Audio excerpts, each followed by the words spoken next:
자, 오늘은 다음에 273페이지를 볼까요? 273페이지 보면 무효행위의 전환 문제가 나오는데, 자, 그게 뭐냐면, 자, 의의를 잠깐 보죠. 그러면, 의의만 좀 보는데, 무효인 법률행위지만 다른 법률행위에서는 유효권을 구비한 경우에 당사자가 무효임을 알았다면 그 다른 법률을 하는 것을 의욕하였다고 인정할 때는 다른 법률회사로 갔는데 이를 무효행위의 전환이라고 한다라고 되어 있죠. 자, 이게 뭔 얘기냐면 판례 하나만 가르쳐줄게요.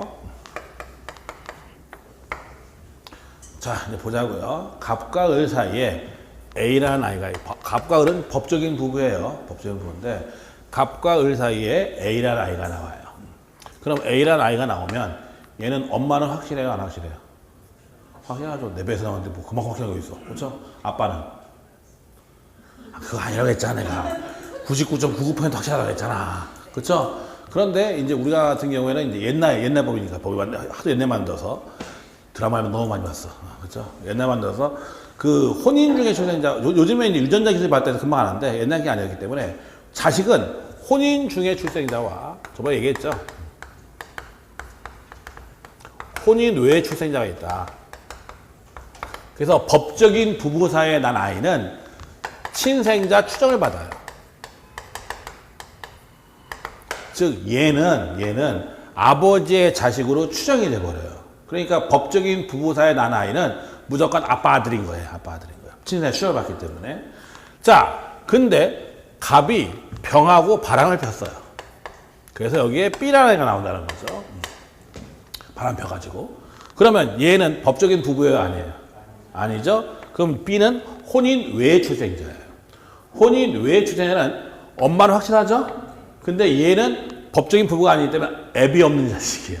아빠는 없어요, 법적으로. 엄마만 있고 아빠는 없는 애, 애비 없는 자식 되는 거예요, 한마디로 해서. 그러면 아빠가 얘 내 자식이요 인정할 수 있다고 했어, 없다고 했어? 있다고 했죠? 그걸 뭐라 했어요? 인지라고 했어요. 그걸 인지. 내 자식이라고 인정하려면 인지를 해야 된다라고 태아에 걸린 것이라 얘기했을 거예요. 그래서 인지를 해주면 돼요. 자, 근데 이제 어떤 일이 뭐냐면 지금은 그랬다간 죽어요. 죽는데 옛날에 많이 벌어진 일이 뭐냐면 법적인 부부죠? 부부인데 밖에서 애 하나 남는 거예요. 특히 아들 나와요. 그래서 여한테 가서 그래요. 야, 얘가 그러면 뭐 자식 인정하면 어떻게 해야 돼? 인지해야죠. 그럼 옛날에 호적에 인지라고 써요. 호적에. 그러면 나는 만천하에 바람 펴서 애 낳았어요 라는 걸 어떻게 하는 거예요? 공표하는 경우가 돼버리죠. 그러니까 남사스러우니까 어떻게 하냐면 옛날에 여기 가요. 부인한테 가서 야, 내가 밖에서 애 하나 낳았거든. 네가 난 걸로 해. 한다는 거예요. 그래가지고 여기다가 친생자 출생신고를 해버려요. 얘가 낳았다고 얘를 이쪽으로 출생신고 해버린다고 한마디로 해서. 그러면 옛날 여자들 그래요. 옛날 여자들 다 그랬어요. 요즘은 그랬다간 죽어요. 그렇죠? 자, 그럼 이 출생신고는 효력이 있어요, 없어요? 있어? 여러분들 내가 미리 얘기하는데 가족법 관계는요 거래관계가 아니에요. 가족법상에는 거래가 아니죠. 가족법 관계에서 중요한 건 뭐냐면 진실이에요. 가족법 관계가 간단해요. 그래서 진실이면 유효고 거짓이면 무효예요. 한마디로 말하면 가족법 관계에서는. 그러면 갑과 을이 B라는 애를 일로 출생신고했죠? 진실이야 거짓이야? 그럼 유효야 무효야? 무효예요. 즉 출생신고는 무효예요. 그럼 얘는 얘 자식이에요? 아니에요? 아니지. 법적으로 출생신고가 무효니까. 그쵸? 출생신고가 무효니까 결국 얘 자식은 아니게 돼버리는 거예요. 그럼 얘 죽으면 상속도 안 되는 거죠. 한마디로 말해서. 그렇지만 얘가 그러면 무효지만 얘가 이게 무효라는 걸 알았으면 인지라도 했을까 안 했을까? 출생신고가 무효인 걸 알았다면 인지신고라도 했을까 안 했을까? 했겠지. 내 자식 인정하는 거니까. 율로 출생신고 하겠다는 것은 인정하겠다는 거 말겠다는 거야. 인정하겠다는 얘기잖아요. 그러니까 출생신고는 무효지만 만약에 이게 무효라면 알았더라면 인지라도 했을 거 아니냐. 그러니까 출생신고는 무효지만 인지로서의 효력은 인정해줘야겠다라는 거예요. 한마디로. 따라서 법적으로 얘는 B는 갑의 자식으로 인정할 수가 있다라는 거예요. 그게 무효행위의 전환이에요. 무효인 행위를 다른 행위로 바꿔보는 거예요. 출생신고는 유효야 무효야? 무효인데 인지로 바꿔보겠다는 거죠. 한마디로 말해서. 그게 무효행위의 전환이에요. 그래서 거기 보면 뒷장 보면 그게 나오는데 214페이지 위에 보면 세 번째 혼인 후에 출생자를 혼인 중에 출생자로 신고한 경우에 있어서 그 신고가 출생 신고로서는 무효이지만 인지 신고로서 효력은 인정된다고 나와 있죠. 그거예요, 그거. 그다음 이런 것도 있죠. 자, 이것도 있어. 이것도 많은 게 이건데 각각은 법적인 부부예요. 자식이 없어. 자식이 없어. 애가 없어. 그래서 입양을 하고 싶어요. A라는 아이를. 그럼 지금은 이제 입양에 대한 인식이 좀 달라지긴 했지만 아직도 안 좋죠. 근데 옛날부터 입양에 대한 인식이 별로 안 좋았어요. 그런데 입양을 하고 싶으면 옛날 어떻게 했냐면 그래서 항상 제일 먼저 맞추는 게 뭐예요? 혈액형. 아빠는 O형이고 엄마도 O형인데 애는 B형이야. 그럼 안 되니까 혈액형 맞추고 다 아주 어릴 때 입양하고 모를 때게 일단 말이에요. 그리고 또 이제 문제는 뭐냐면 A를 입양하고 싶으면 얘들은 입양 신고 해야 돼 말아야 돼? 해야죠. 입양 신고 해야 돼요. 근데 또 문제는 뭐냐면 입양 신고 하잖아요. 그럼 지금 호적이 없어졌지만 호적에 입양 써요. 호적에. 그러면 또 나중에 얘가 커가지고 또 문제 생길 수 있잖아. 그러니까 어떻게 하냐면 각과을이 내가 낳았어요. 출생 신고했다는 거예요. 맨날. 다 그래요. 다 출생 신고해버려요. 절대 입양 신고 안 해요. 옛날에 다. 그러면 출생 신고 유효야 무효야? 무효지 거짓이니까. 그렇죠 당연히. 그럼 자식이 아니게 되면 문제가 생기잖아요. 그렇지만 얘들이 출생 신고했다는 것은 얘들은 얘를 자식으로 인정하겠다 안 하겠다? 인정했다니까 출생 신고는 무효지만 입양 신고 세력은 인정해 주겠다는 거죠. 그래서 얘는 법적으로 얘들의 자식으로 인정해 주겠다라는 거예요. 한마디로 해서. 214페이지 맨 위에 입양 절차를 거치지 않고 친생자로 입적되었을 경우에 친생자 출생 신고로서는 무효이지만 입양 신고 세력은 인정된다. 나와 있죠. 그게 이 얘기예요. 한마디로 해서 보시면 되고 그 다음에 무효행위의 추인 나오는데 이건 뭐 잠깐 보자. 법조문 보면 되는데 무효행위의 추인에서 의의에서 두 번째 줄 민법 139조에 의하면 무효인 법률행위는 추인하여도 그 효력이 생기지 아니한다. 그러나 당사자가 무효임을 알고 추인한 때는 새로운 법률을 본다 돼 있죠. 그 법조문만 알면 돼요. 무효인 법률행위는 추인하여도 효력이 있다 없다. 효력이 생기지 않는다니까 없다. 그러나 당사자가 무효임을 알고 추인하면 어떻게 된다? 새로운 법률을 본다라고 돼 있죠. 자, 그러면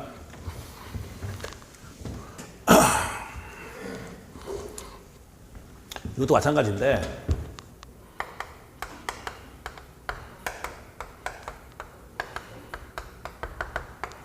원래 민법에 무효행위의 추인도 있고요. 취소할 수 있는 법률행위 추인 두 개, 무효와 취소가 있잖아요. 둘 다 추인이 가능해요. 무효행위의 추인도 있고 취소하는 행위의 추인도 있는데 둘 다 똑같은 게 무효행위의 추인이건 취소할 수 있는 법률행위 추인이건 간에 무효 취소의 원인이 종료된 후에 해야 돼요. 무효행위의 추인이건 취소할 수 있는 법률행위 추인이건 무효 취소의 원인이 종료된 후에 해야 돼요.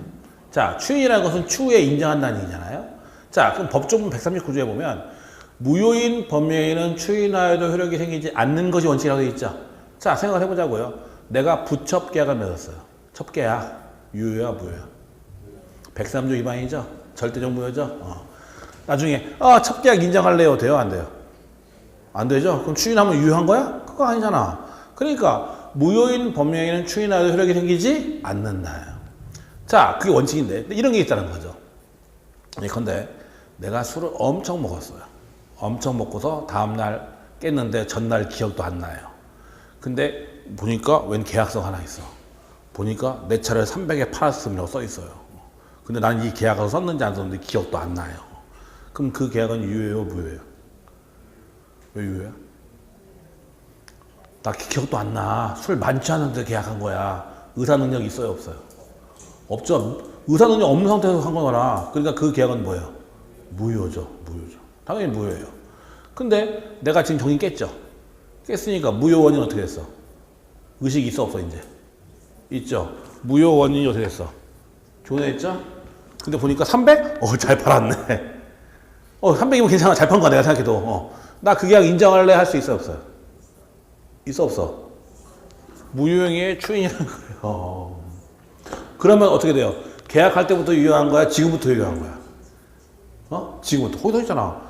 무효인 법률행위는 추인하여도 효력이 발생하지 않는다. 그러나 당사자가 무효임을 알고 추인하면 어떻게 된다? 새로운 법률을 보니까 그때부터 유효하다라고 되어 있는 거죠. 알겠죠? 뭔 얘기인지. 이렇게 되는 거예요. 그럼 이거 볼까요? 똑같은 얘기 해보자고요. 아침에 일어났더니 300에 팔았대. 어휴, 이거 잘못했는데. 근데 밑에 보니까 추인도 했음 써 있어요. 그 계약서에 300에 팔았음 써 있고 밑에 추인도 했음 써 있어요. 추인한 거야, 안 한 거야, 그거? 어? 안 한 거지. 추인은 언제 해야 돼? 정신 돌아온 다음에 해야지. 미친 상태에서 하면 안 되지, 그거는. 그쵸? 그건 추인의 의미가 없는 거예요, 한마디로 해서. 그래서 법조문만 잘 기억하면 돼요. 103조 같은 거 부처 계약만 해놓고 추인한다. 이건 말이 안 되잖아. 그러니까 무효인 법령에는 추인하도 효력이 발생하지 않는데 그러나 당사자가 무효임을 알고 추인하면 어떻게 한다? 새로운 법률을 본다. 그 법조문만 기억하면 돼요. 시험에 많이 나온 얘기는 아니에요. 근데 그 법조문만 잘 기억하면 되고 그 다음에 옆에 보면 법령의 취소가 나오는데 거기 보면 141조 취소한 법령에는 처음부터 무효인 것으로 본다. 그러나 제한 능력자는 그 행위로 인하여 받은 이익이 현존하는 한도에서 상환할 책임이 있다고 되어 있죠. 자, 이게 뭐냐면 취소하면 처음부터 무효인 걸 본다고 했죠. 소급해서 무효가 되는데 원래 이제 부당이득이에요. 자, 무효가 되거나 취소가 되면 이행전에 이행할 필요가 없고 이행 후에는 다 부당이득이라고 했죠. 부당이득인데 우리 민법에 의하면 부당이득에 반한 범위가 있어요. 어떻게 되냐면 선의자는 몰랐죠. 모르는 사람, 선의자는 현존이익의 한도에서 악의자는 받은 거에다가 이자에다가 손해배상까지 줘라 이렇게 돼 있어요. 법에. 그래서 우리 민법에 보면 부당이득에 반한 범위에 대해서 선의자, 선의는 몰랐다는 얘기죠. 선의자는 현존이익의 한도에서 악의자는 받은 거에다가 이자에다가 손해배상까지 해줘라 라고 돼 있어요. 우리 민법에. 그런데 제한능력자 있죠. 미성년자, 피성년자 이런 사람들 제한능력자는 선악을 불문하고 무조건 현존 이익만 주면 된다고 되어 있는 거예요. 지금 여기에 제한능력자는 선악 필요 없이 무조건 뭐만 주면 된다? 뭐만 주면 돼? 현존 이익의 한도에서만 반환하면 된다. 근데 이 현존 이익의 한도가 어떤 거냐? 이게 또 이제 모르는데 내가 요게 시험에 나올지 몰랐다 솔직히. 나 몰랐는데 몇 번 얘기했거든요 학생한테. 근데 실제 시험에 나왔더라고 그게. 그냥 여러분의 참고대라고 말했던 거였어요. 사실은 말했던 건데 실제로 시험에 나온 적이 있었어요. 이 얘기가. 현존이익의 범위에 대해서. 자 보세요.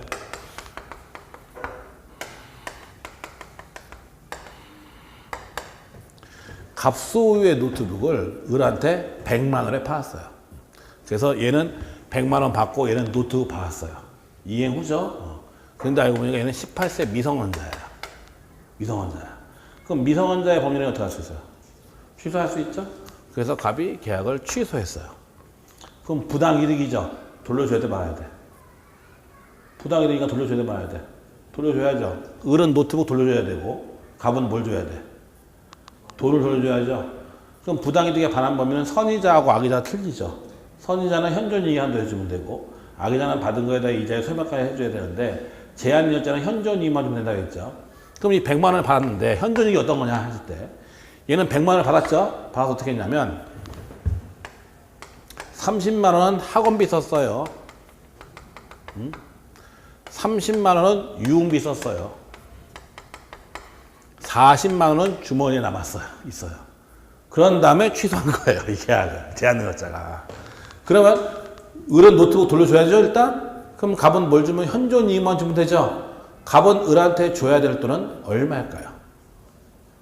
그렇게 생각하죠 대부분은. 대부분 40만 원 생각해요. 현존이익 남을 주머니에 남아있는 거 40만 원이니까. 그러면 틀리는 거예요. 그래서 그 당시 이 문제가 시험에 나왔을 때도 다 우리 학생들은 다 맞췄어요. 내가 얘기했으니까. 근데 인터넷 보니까 40만 원 아니에요 나오던데 모르는 사람들이 그러는 거예요. 자, 70만 원 줘야 돼요. 왜 70만 원이냐면 보세요. 40만 원은 당연히 현존이익이 맞죠. 주머니에 있으니까. 그 다음에 30만 원 학원비 쓴 거 있잖아요. 이 학원비는 노트북 판 돈에 썼죠.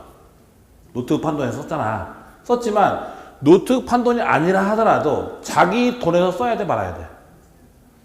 자기 통장에 있는 돈 썼을까 안 썼을까? 썼겠지. 그러니까 이 노트북 판 돈을 파는 바람에 자기 돈을 아낀 거 아니야. 30만 원이. 그렇잖아 지금 얘기가. 그러니까 이 30만 원도 현존이익으로 보는 거예요. 근데 30만 원 유흥비 쓴 거 있잖아요. 이 유흥비 쓴 건 이거 안 팔아서는 썼을까 안 썼을까? 이거 노트북 안 팔아서 썼어 안 썼어? 안 썼지. 따라서 이건 현존이익이 아니다예요. 한마디로 해서. 그래서 이 경우에 갑이 을한테 돌려줘야 되는 돈은 70만 원이에요. 한마디로 해서. 그래서 내가 그때도 농담 삼아 항상 얘기 중에 하는 게 뭐냐면 제한여자는 돈을 받잖아요. 뭘로 써야 돼? 유흥비로 써야 돼요. 절대로 생활비나 이런 거 쓰면 안 돼요. 생활비 쓰거나 그러면 그건 현존이익을 보기 때문에 몽땅 다 날려야 돼요. 유흥비를 하든지 도박을 하든지 날려버려야 돼요. 알겠죠? 근데 또 거기 함정이 하나 또 있어요. 뭐가 있냐면 판례에 가면 그게 금전인 경우에는 현존이익이 존재한 걸로 추정이 돼버려요. 저게 100만 원 받았잖아요. 그럼 100만 원 다 있는 걸로 추정이 돼요. 그러니까 현존이익이 없다는 것은 현존이익이 없다고 주장하는 자가 증명을 해야 돼요. 그러니까 갑이 내 현존이익은 70만 원밖에 없어요 라는 걸 증명을 해야 한다고. 그럼 간단하지. 유흥비 쓰고 어떻게 해야 돼? 영수증 챙겨야지. 정답. 그렇게 되는 거죠. 내가 맨날 하는 얘기가 수업 시간에 몇 번 하는데 미성년자는 무조건 돈 받으면 어떻게 해라? 유흥비로 쓰고 영수증 챙겨라 라고 얘기해요. 내가. 근데 그게 시험에 나왔다니까. 보면 되는 거죠. 알겠죠? 뭔 얘기인지. 이게 현존이익이에요. 개념이에요. 개념. 시험에 한 번 나온 적 있었어요. 보시면 되죠. 자, 아무튼 재산자 현존이익이 한도다 보시면 되고. 그 다음에 140조 법률행위 취소권자. 이 취소권자는 자, 그러면 이거 별거 없어요. 취소할 수 있는 아까 무효와 취소 처음 얘기하면서 무효 사유가 뭐 확정 가능 뭐 얘기하면서 취소 사유는 뭐가 있냐면 제한력자 어떻게 할 수 있어요? 취소할 수 있고. 그 다음에 착오, 사기, 강박밖에 없어요. 취소는 아무 때나 취소하는 게 아니라 취소 사유는 제한력자 취소할 수 있고 착오에 대한 표시, 사기, 강박의 의사표시만 취소할 수 있어요.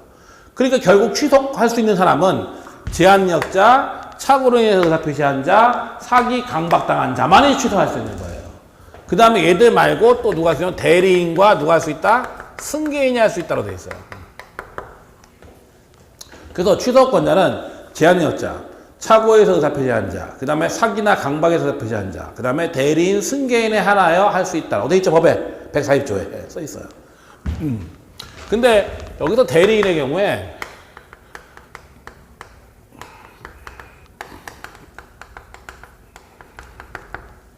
대리인은 법정 대리인이 있고 임의 대리인이 있죠. 여기서 주의할 건 딱 하나예요. 법정 대리인은 당연히 취소할 수 있어요. 취소할 수 있는데 임의 대리인은 별도의 수권행위가 있어야 돼요. 이걸 주의해야 돼요. 이것만 주의하면 돼요. 자, 보세요. 아까처럼 갑이 을한테 노트북 팔았다고 하죠. 근데 얘 18세 미성년자예요. 18세 미성년자. 그럼 미성년자니까 누가 있겠어요? 법정 대리인 있겠죠. 병. 그럼 취소할 수 있는 사람은 누구냐 하면 갑, 제한력자죠? 취소할 수 있어요? 없어요? 갑도 취소할 수 있어? 없어? 취소할 수 있어요. 갑도 취소할 수 있어요. 그 다음에 병, 뭐예요? 법정 대리인이죠? 얘도 취소할 수 있어? 없어? 있어. 당연히 취소할 수 있어요. 법정 대리인은 당연히 취소할 수 있어요. 근데 아까 그 얘기를 안 하긴 했는데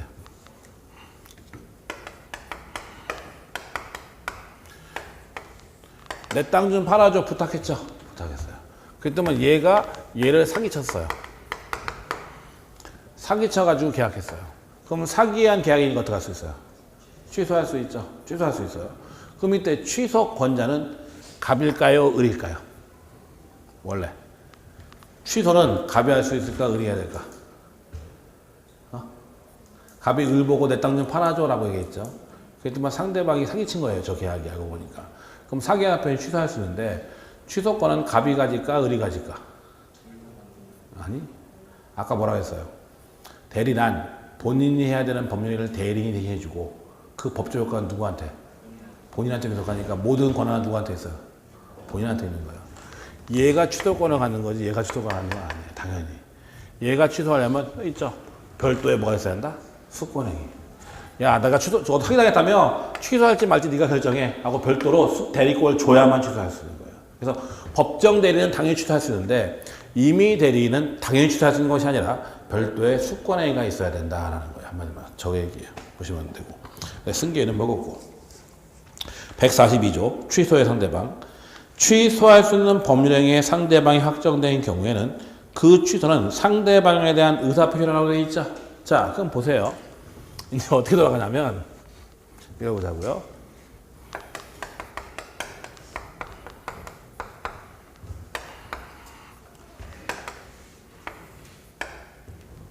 갑이 을한테 땅 팔았고요. 을이 병한테 또 땅 팔아서 땅이 병한테 가 있어요, 지금. 등기가 병몽에 가 있어요. 근데 얘는 18세 미성년자예요. 그럼 취소할 수 있는 사람은 누구예요? 갑 취소할 수 있죠? 얘 법정 내리인이죠? A도 취소할 수 있어요, 없어요? 있죠. 그래서 왜 제한능력 취소할 수 있고 법정 내린 취소할 수 있으니까. 그래서 취소권자는 갑과 A는 다 취소권자예요. 그럼 취소야 라고 얘기해야죠. 아까 얘기했지만 의사표시 상대방한테 도달해야 되는데 그럼 누구한테 취소야 라고 얘기해야 될까요? 지금 을한테 해야 돼? 병한테 해야 돼? 을병한테 할 수 있을 거예요. 지금 그 얘기를 묻는 거예요. 지금 취소야, 아까 얘기한 도달주의 원칙이라 했잖아요. 누구한테 도달을 해야 될 거 아니야, 의사표시가. 취소라고. 그럼 을한테 해야 될까? 병한테 해야 될까? 을병 아무나 상관없을까? 이런 문제 발생하는 거죠, 말해서. 누구한테 해야 된다? 그렇죠. 시험에 나온 적이 이게 기출문제예요, 사실은. 거기 뭐라 했어요, 문장에. 142조. 취소할 수 있는 법률행위의 상대방이 확정된 경우에는 취소는 뭐라고요? 뭐라고 했어? 그 상대방에 대한 의사표시를 해야 된다고 했죠? 상대방이 누구야? 을. 얘를 상대방. 의사표시하는 사람, 얘 표의자. 의사표시하는 사람을 표의자라고도 얘기해요. 상대방. 얘는 이제 승계인이라고 해요, 대개인이라고. 혹은 전득자라고도 하기도 하고. 여러 가지 얘기가 나오는데, 전득자, 승계인, 뭐 제3자라고 하기도 하고. 그래서 상대방은 얘를 얘기하는 거지, 전득자, 승계를 얘기하는 게 아니에요. 그렇죠? 상대방에 대한 의사표를 했으니까 얘한테. 그래서 그때 문제가 뭐냐면, 이렇게 만들어 놓고, 취소권자와 취소의 상대방은 하고 물었어요. 문제죠, 기출문제. 그래서 취소권자는 누구냐면, 갑도 취소할 수 있죠? A도 취소할 수 있다. 갑과 A고, 상대방은 얘만이다. 얘는 아니다. 라는 게 답이었죠. 말해서 보시면 되죠. 그게 이제 취소고. 그래서 뒤에 보면 216페이지에 보면 법률행위 취소권자에서 제한력자, 뭐 차고, 사기, 강박, 대리인, 승계인 나와 있고, 네, 취소 효과가 나와 있는데 별로 신경 쓸 거 없고, 그 다음에 뒤로 보면 취소할 수 있는 법률행위 추인 나와 있는데, 자, 이거 보세요. 278페이지에 맨 위에 의의를 보면, 추인이라 함은 취소할 수 있는 법률행위에 의하여 발생한 불확정한 효력을 취소할 수 없는 것으로 확정하는 취소권자의 일방적 의사표시, 즉 취소권에 뭘 얘기한다? 포기를 얘기한다 라고 했죠. 자, 그럼 그게 뭔 얘기냐면,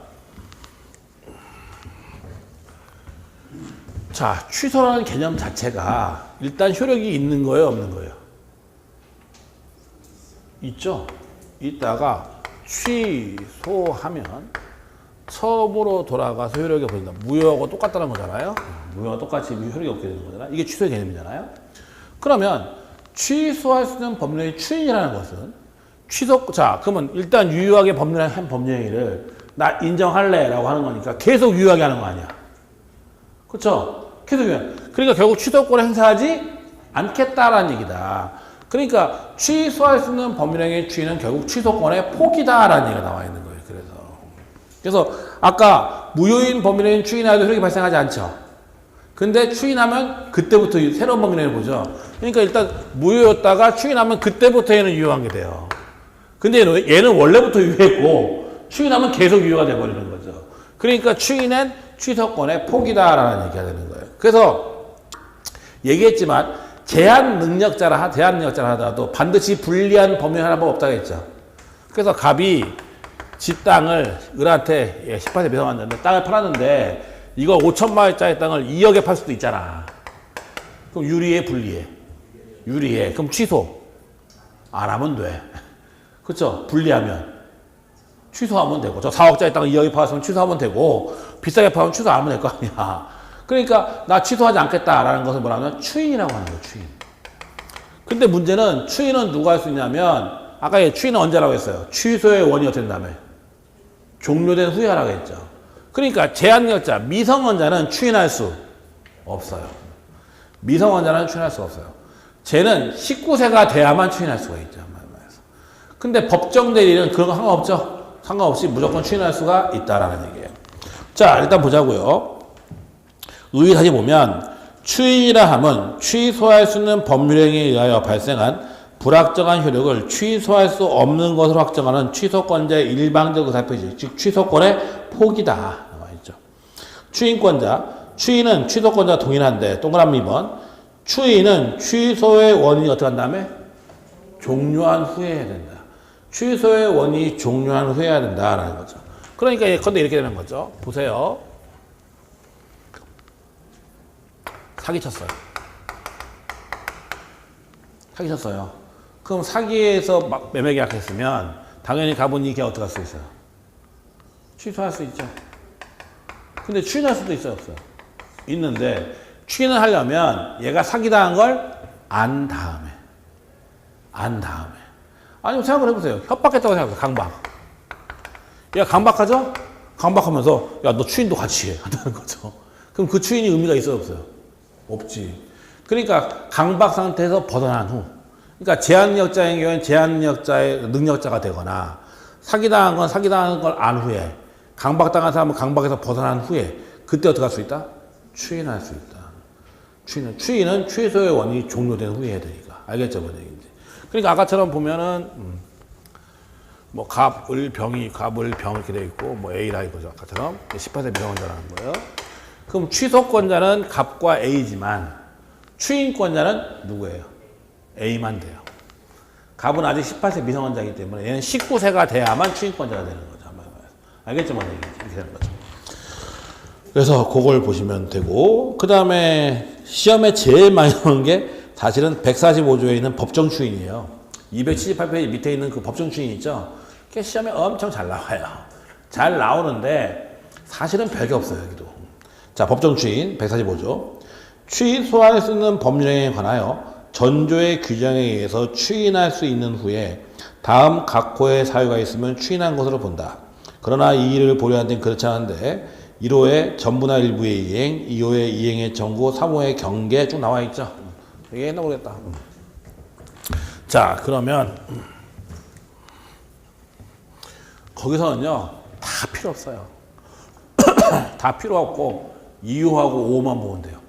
이행의 청구하고 5호에 있는 취소할 수 있는 법률행위를 취득한 권리의 의무의 양도, 이 권리 전부 또는 일부의 양도, 그 두 개만 주의하면 돼요.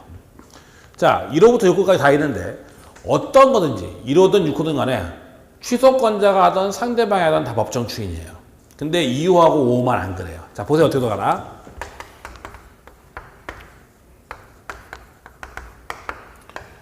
봐봐요.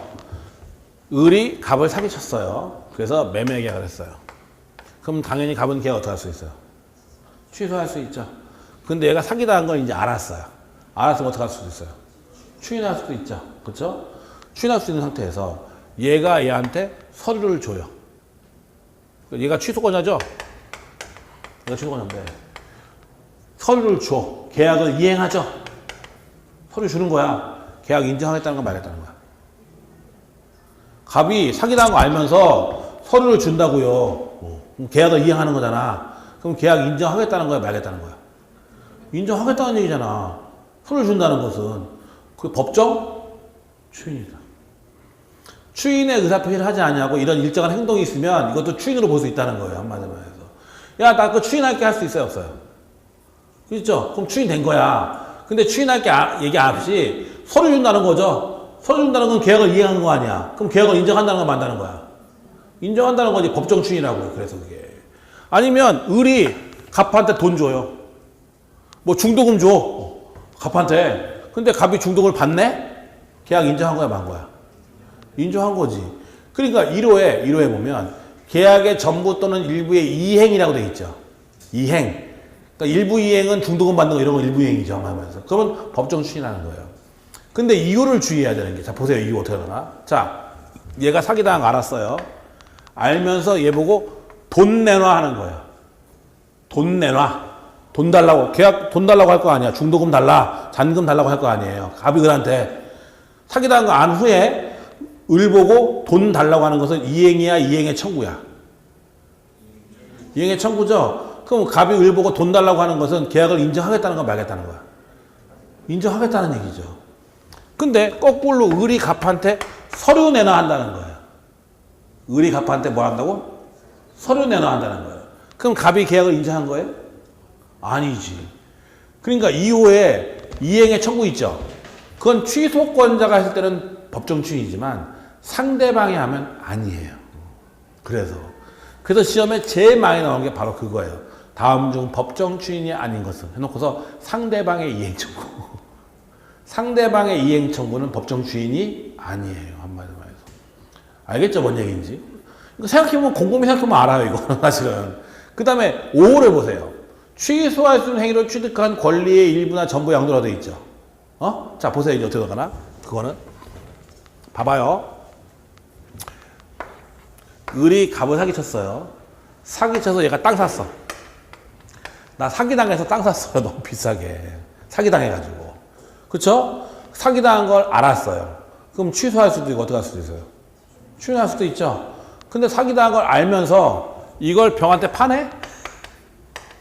병한테 팔아. 혹은 여기다가 저다고 설정하네? 계약 인정하겠다는 거 말겠다는 거야. 내 거 인정한 거잖아. 거기를 판다든지 거기다 저다고 설정하면 내 거 인정한 거 아니에요. 그러니까 5호에 있는 취소할 수 있는 행위로 취득한 권리, 땅, 권리의 전부나 일부 양도는 당연히 법정 추인이다 얘기가 나오는 거예요. 그래서 자, 근데 보세요. 사기쳤죠. 그래서 갑이 땅을 이번에 팔았어요. 등기 넘어갔죠. 넘어갔어요. 얘가 병한테 또 팔아. 여기다 저당 설정해. 갑이 인정한 거야? 아니지, 이건. 아니죠. 지금 얘가 사기쳐가지고 땅을 팔았는데 얘가 땅 등기 넘어와서 여기다 병한테 팔든지 여기다 저당 설정하면 갑이 계약을 인정한 것은 아니잖아. 그렇잖아요. 그러니까 5호에 취소할 수 있는 행위로 취득한 권리의 전부 일부 양도도 취소권자가 할 때만 법정 추인이지 상대방이 하면 법정 추인이 아니라는 얘기가 나오는 거예요. 그래서 그 두 개만 주의하면 돼요, 사실은. 그 중에서 특히 2호. 시험에 맨날 나오는 게 2호니까. 맨날 나와요, 상대방의 이행 청구. 법정 추인 아니다라는 거예요, 한마디로 해서. 그 옆에 보면 279페이지 보면 동그라미 2번 법정 추인 사유에서 두 번째 이행의 청구.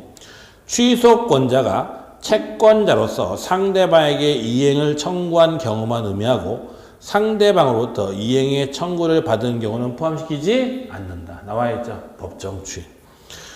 그 다음에 담보의 제공은 나와 있고, 그 다음에 5호, 다섯 번째. 취소할 수 있는 행위로 취득한 권리의 전부나 일부 양도. 취소권자의 양도에 한하며 상대방의 양도는 포함시키지 않는다. 그래서 취소권자가 양도한 경우에만 법정 추인이고 상대방이 하면 법정 추인이 아니다. 라고 얘기죠. 보시면 되고. 그 다음에 7번 취소권의 서명하래서 취소권은 언제부터? 언제부터라고 했어요? 언제부터? 추인할 수 있는 날로부터 몇 년? 3년. 법률의 날부터 10년이에요. 취소권은 언제나 영원히 행사할 수 있는 것이 아니라 언제부터 몇 년?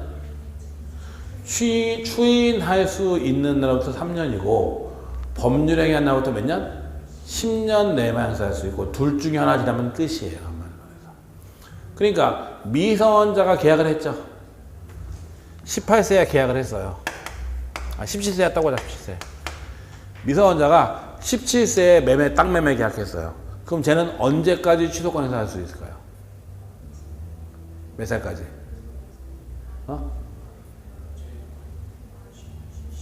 22세가 되기 전. 19세, 20세, 21세, 22세, 23세가 되기 전이죠. 그러니까 22세가 끝날 때까지. 추인할 수 있는 날부터 몇 년? 3년이니까 19세가 된 날부터 3년이잖아. 그렇죠? 그러니까 22세, 23 끝나는 때까지. 이때까지 취소할 수 있는 거예요. 이때 지나면 취소 못해요. 한마디로 말해서. 둘 중에 하지 않으면 끝이니까 한마디로. 알겠죠? 뭔 얘기인지? 이렇게 돌아가는 거예요. 보시면 되고. 그 다음에 뒤로 넘어가서 법률행위 부관이 나오는데 부관은 조금 복잡하니까 오늘 뭐 시간이 좀 그러니까 기간만 하죠. 296페이지. 먼저 이거 기간부터 먼저 가르쳐 줄게요. 부관은 다음 시간에 하고 오늘은 기간이 더 간단하니까 기간을 가르쳐 줄게요. 296페이지 보면 기간에 대한 얘기가 나와요. 자, 그러면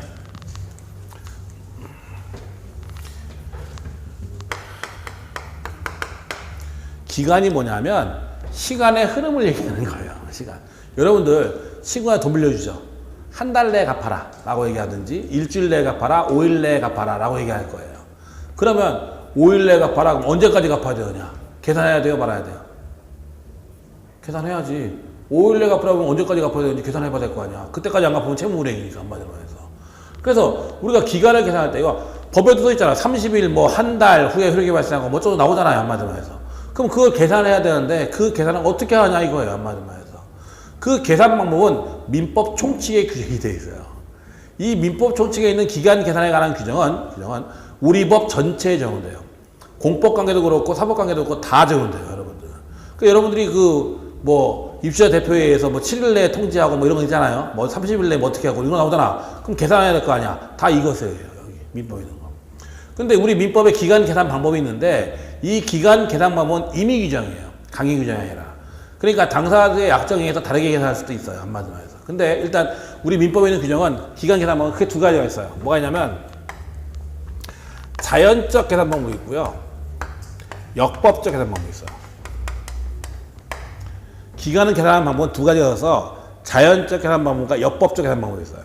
이때 자연적 계산 방법은 정확해요. 정확하지만 계산이 불편해요. 역법적 방법은 부정확해요. 근데 계산은 간단해요. 그러다 보니까 우리 법은 단기간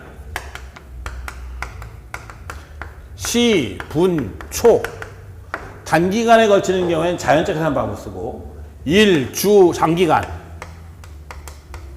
일, 주, 월, 연 장기간을 계산할 때는 역법적 계산 방법을 써요. 그래서 단기간의 계산 방법 자 여러분들 보세요.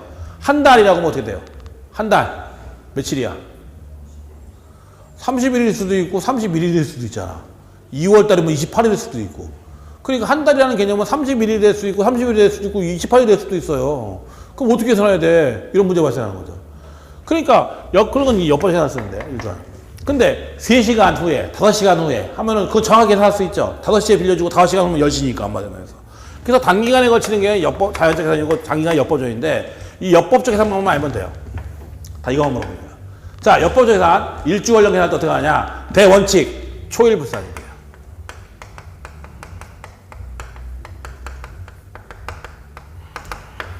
대원칙은 뭐다? 뭐가 원칙? 초일불산입의 원칙이에요. 이게 대원칙이에요. 저걸 알아야 돼요, 일단. 자, 쉽게 생각하자고요. 내가 10월에 한번 더 올려. 12월 1일 10시에 요 앞에 차를 주차해야 하는데 주차 위반 스티커가 띡 붙었어요. 10시에 12월 1일 날. 그리고 거기 보니까 당신은 불만 있으면 5일 이내에 이의를 제기하시오 라고 써 있어요. 12월 1일 날 10시에 주차 위반 스티커가 붙었고 당신은 불만 있으면 5일 이내에 이의를 제기하래요. 나보고. 그럼 나는 언제까지 이의를 제기해야 될까 하는 문제가 발생하는 거죠. 며칠까지 어떻게 해야 되느냐. 알겠죠? 뭔 얘기인지. 네. 언제까지 해야 돼요? 그렇죠? 대원칙이 뭐라고요? 초일불산입이라고요. 그러니까 12월 1일은 빼야 돼요. 그러니까 2, 3, 4, 5, 6. 12월 6일 끝난 시점. 그날이 끝난 시점까지. 그래서 12월 6일 24시까지 일을 얘기해야 돼요. 그래서 우리나라에서는 계산이 다 똑같아요. 5일 내에 돈 갚아? 이렇게 계산하는 거예요. 한마디로 해서. 자, 이건 뭐 별거 아니고. 그 다음에 이제 기간을 계산할 때 주의할 것이 뭐냐면 기산일을 잘 잡아야 돼요. 이거 기산일. 우리 법에 보면 기산일에 해당하는 날에 전일로 만료한다고 되어 있는데 자, 보세요. 이제 어떻게 들어가나. 7월 3일 10시에 돈 빌려줬어요. 그리고 한 달 내에 갚으래요. 한 달 내에. 그러면 언제까지 갚아야 될까요? 7월 3일 10시에 돈 빌려줬죠? 10시에 돈 빌려줬어요. 그리고 계약할 때에 한 달 내에 갚기로 했어요. 그럼 언제까지 갚아야 될까요? 8월 3일 24시. 어떻게 계산하냐면 계산할 때는 기산일을 잘 잡아야 돼요. 기산일이 뭐냐면 뭐가 원칙이라고 했어요? 초일, 불산이라고 했죠? 그럼 기산일은 초일은 뺀 7월 4일이 돼요. 그 다음에 한 달이 하겠죠. 한 달이니까 8월 4일이고, 8월 4일이고, 그 전날, 8월 3일 24시. 이렇게 그래요. 기산일에 해당한 날에 전일로 만료한다고 돼. 그 다음 말에 봐서. 그래서 계산할 때에 한 달 계산하면 원래 계산일은 7월 4일이고, 그 다음에 한 달이니까 8월 4일이고, 계산일에 해당하는 전날이니까 8월 3일 24시. 이렇게 계산하는 거예요. 계산할 때에. 왜 이렇게 그냥 왜 이렇게 복잡하게 할까? 아, 그냥 7월 3일이면 8월 3일 당연한 거 아니야? 안 그래요. 왜 그러냐면, 보세요, 이제 어떻게 되나?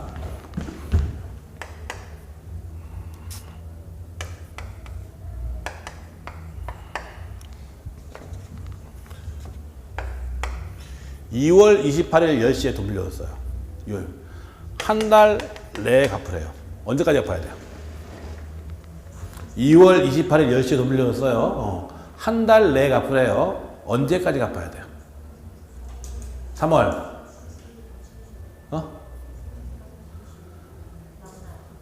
언제?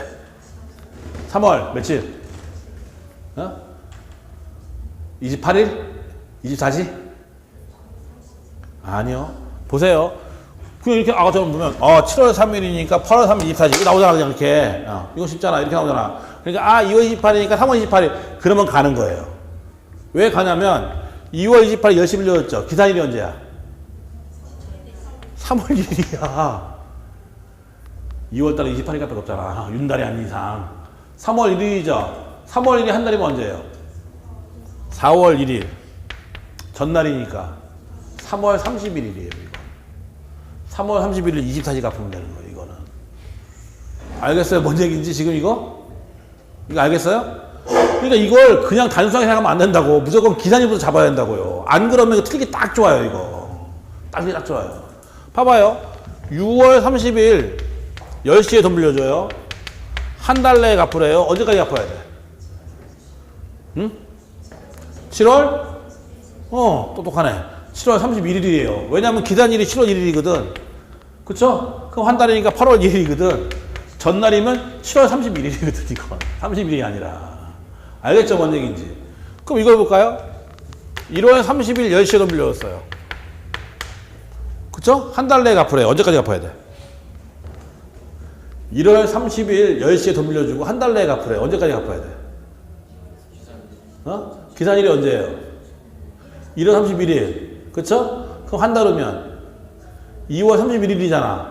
그쵸? 근데 2월 31일이 있어, 없어? 없어. 그럼 그 달에 말일을 준 거예요. 2월 28일이래요. 그 달에 말일이니까. 그 달 말. 알겠어요? 뭔 얘기인지? 그러니까 이거는 그냥 단순하게 생각하면 안 돼요. 기산일을 안 잡으면 틀리기 딱 좋아요, 이건. 그래서 기산일을 잡고 가야 돼요, 무조건. 그래야만 이건 안 틀려요. 안 그러면 그냥 머릿속에 생각하면 틀리기 딱 좋아요, 이게. 그 다음에 초일 뭐라고 했어요? 아까 불산일본 제가 했죠? 근데 우리 유인법에서 초일을 산입하는 경우가 두 개가 있는데 뭐가 있냐면 연령 계산하고 나이 계산하고 0시부터 시작하는 경우. 연령 계산하고 0시부터 시작하는 경우에 초일을 산입한다. 그러면 보세요. 80년 5월 3일 10시에 태어난 아이가 있어요. 80년 5월 3일 10시에 태어난 아이가 있어요. 그럼 얘는 법적으로 성년자가 되는 것은 언제일까요? 법적으로 성년자가 되는 것은 언제예요? 성년자는 만 몇 살이야?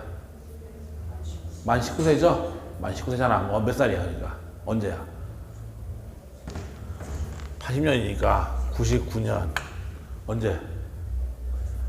5월 3일이야, 4일이야? 기산일이 4일이지만 얘는 연령 계산 초일을 어떻게 한다? 산입한다고 했잖아요. 3일 0시에요. 초일 산입 안 하면 5월 4일 0시가 돼요. 5월 4일, 초일 산입 안 하면 5월 4일 0시인데 초일 산입하잖아요. 그러니까 5월 3일 0시가 돼버려요. 그러니까 여러분들은 다 똑같은데 나도 마찬가지인데 슬프게도 내 생일날 0시가 돼버리면 무조건 법적으로 나이를 한 살 더 먹는 거예요. 한마디로 말해서. 법적 0시가. 이게 왜 중요하냐면 전날 선거 있다고 생각해보세요. 선거. 전날 투표한대. 그럼 투표권이 있느냐 없느냐 중요해 안 중요해?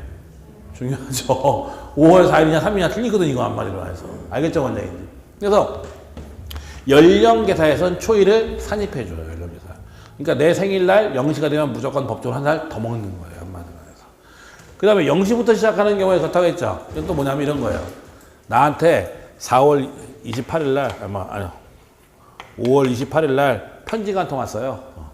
당신 뭐 잘못했으니까 6월 1일부터 5일간 영업 정지래요. 5월 28일 날 편지가 한 통 와서 6월 1일부터 5일 동안 영업 정지래. 나는 그럼 언제까지 영업 정지예요? 언제까지 영업 안 해야 돼? 그렇지. 6월 5일 24시까지예요. 자, 이날 편지가 와서 6월 1일부터 영업정지 했으니까 6월 1일 0시부터 영업정지잖아. 그러니까 이거 산입해야 돼, 말아야 돼? 해야지. 0시부터니까. 그러니까 1, 2, 3, 4, 5. 5일까지 영업정지고 6월 6일 0시부터는 다 영업을 하면 되는 거죠. 그래서.